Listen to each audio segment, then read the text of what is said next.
Here we are back in the beautiful Mojave. We're going to look at some lesser known locations in the New Vegas area. First location is Lone Wolf Radio.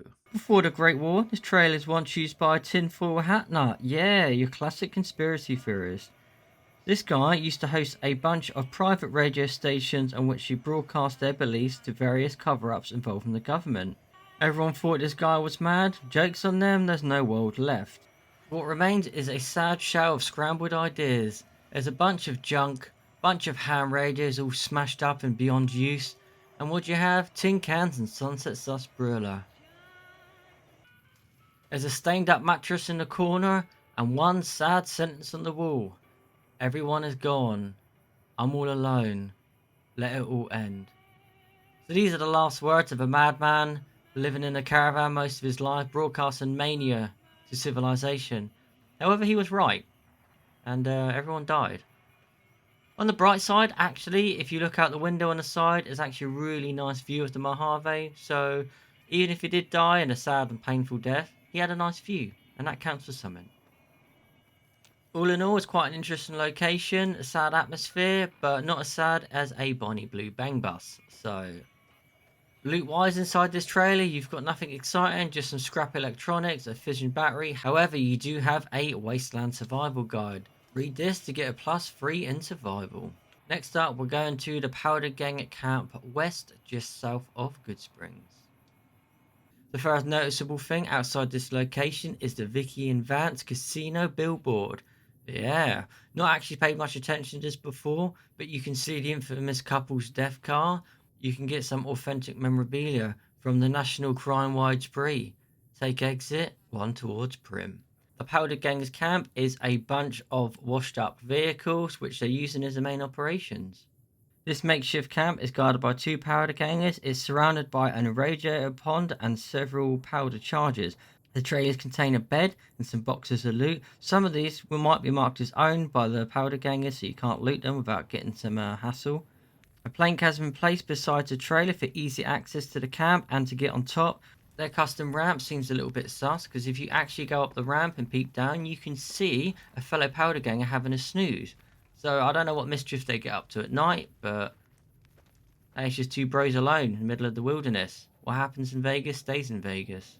There is a HGV trailer at the bottom of the radiated tank. All the contents are spilled into the water. However, you can get an idea of what they were doing. There's some tin cans, there's a mattress, a cabinet and some shelves. Looks like a house removal gone wrong. These mad lads defend the entrance with some powder charges which you can walk over. They do minimal damage, but I don't know why you want to sleep next to an explosive. In the center of the camp, they got a little seating area with a fire. This table has 3 sticks of dynamite and a little note. Let's see what the note says. Not many patrols out here lately, which means there's not much loot. Our crew is thinking we should make a move soon. Follow up the tracks north, head towards the strip. Are you in? Ain't on the chain gang anymore, but we've still got to stick together. It's safe to say the powder gangs are pretty fed up with this location too, and they're thinking about making a move. Friendly as ever. Right, let's go to the next location. I'm pretty sure everyone's been to this location before, in Gene's skydiving. This is outside the main pathway when you first leave Goodsprings. This small location is quite drab. All it has is a bunch of tires, tin cans, barrels and a ham radio. As it was a skydiving centre, I can imagine all you actually need is a small office and a plane. The plane is still outside actually, and it's quite rusted. Inside there's not much noticeable loot, however you do have a ham radio and you have some lockers at the back which are locked. There's a key on the table which you can use to unlock the locker. Ooh, what do I get? Some bottle caps, Brahmin skin, magnum rounds and a varmint rifle. Not too shabby, not too shabby. Pre-war, I imagine this place to be a nice relaxed place where people will go and do some skydiving and have the ride of their life. Now what you have is a sad little runway strip and a couple of powder gangers lurking around. Most of the time these guys don't actually work, they just sit around and smoke and make weird comments. You eyeballing me? Any lawman that comes after me won't have it easy. And in true powder ganger nature, there's always an explosive crate nearby with some dynamite inside. Next up, we're going to the Goodsprings Sorce. Situated southeast of Goodsprings, this rocky terrain of the location separates its features into smaller sub-areas. There is a lower area consisting of a campground where a place to sleep and you can make some food. And the upper area is marked by 4 separate water troughs visible by a nearby windmill. 3 of the troughs are functional and 1 has been destroyed. Beyond the water sources, there is an overlook that provides a view of the land itself. There are several containers in different types of locations which hold random loot. You come to this location right at the beginning of the game if you accept the quest from Sunny Smiles, and this is kind of your tutorial into the game. You'll help repair the water source and fight a few geckos. During the quest, by a campfire on the trail, if you fail to save the settler during the quest, the corpse of the Goodsprings settler can be found at one of the wells, carrying a cleaver and several caps. Usually at this part of the game, I lose Cheyenne and the settler. You might be lucky enough to find a sad looking settler staring into the caravan pretending to cry. Don't be fooled by this guy's lies. Hey. So this guy's called Barton Thorn. He tries to trick you to save his girlfriend. Well, actually he's a loser. He doesn't have a girlfriend. What he does is he takes you up the Rocky Mountains and tries to rob you. What a snake. I always accept this quest and take myself a double barrel shotgun just so I can prove to him that wasteland justice is real. Hello? Can you help me? My girl is trapped by geckos on the ridge, and I can't get to her. Had enough. If you can't be bothered to go up the ridge, just shoot him, take his 9mm, his single shotgun and his caps. Thank you, Barton Thorn. Inside the caravan, he was outside crying. It does actually have 2 mattresses, a lot of bottles of milk, so I guess he's a McPoyle, a harmonica, and a suitcase full of nothing.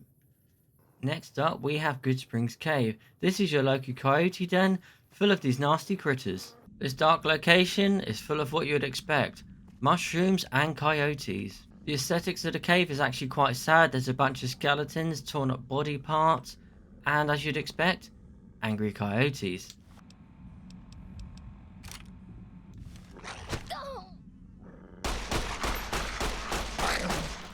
What makes this location so interesting is the choice of bodies you find in the cave.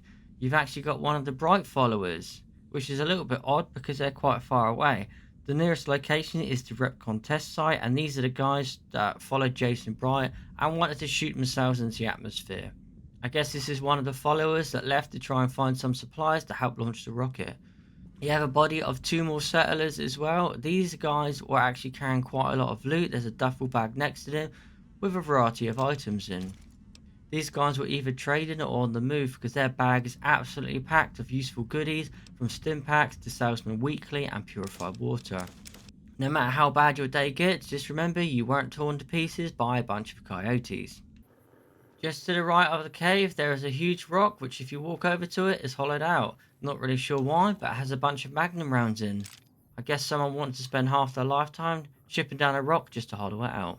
Just next to the cave, you've got a location called the Devil's Gullet. This in-game location is actually the same as a real-life location called the Devil's Hole within Ash Meadows National Wildlife Refuge in Nye County, Nevada. So this location is essentially one giant hole. I haven't seen a hole this big since I've been around your mum's for supper.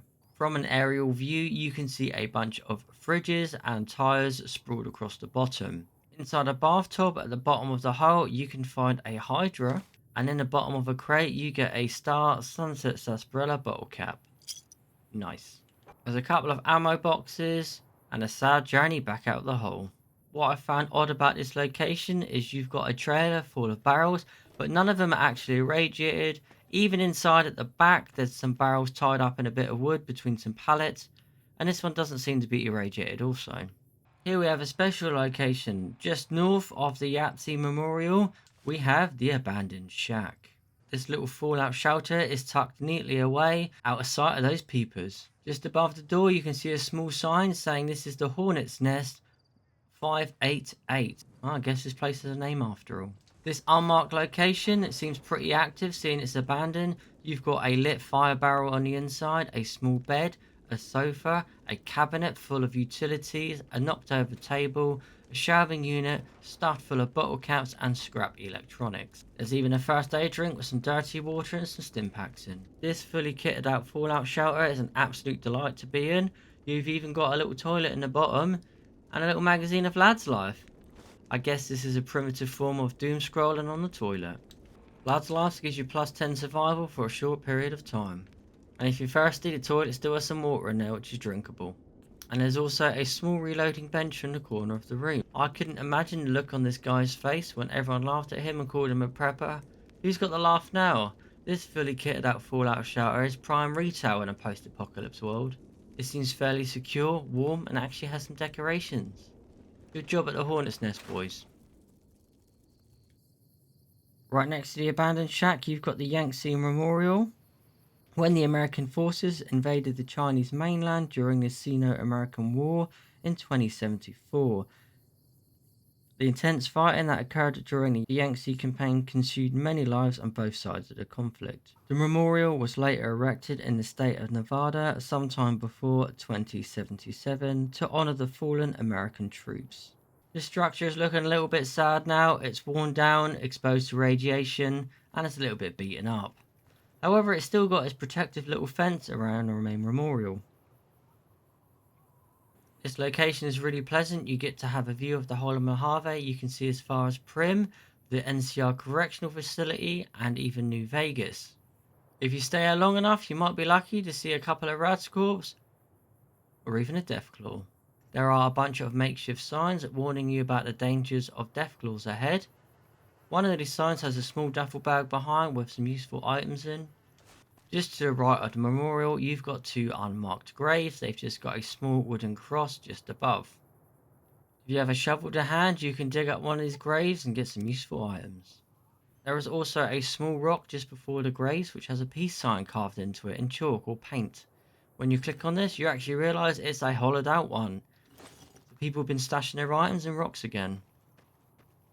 So there you have it, guys. That is a small exploration of the areas around the Goodsprings. I'm pretty sure every player must have come across all of these at one point, but if you haven't, go check them out. Especially the Lone Wolf radio station. I didn't actually find this until my second playthrough. Enjoy.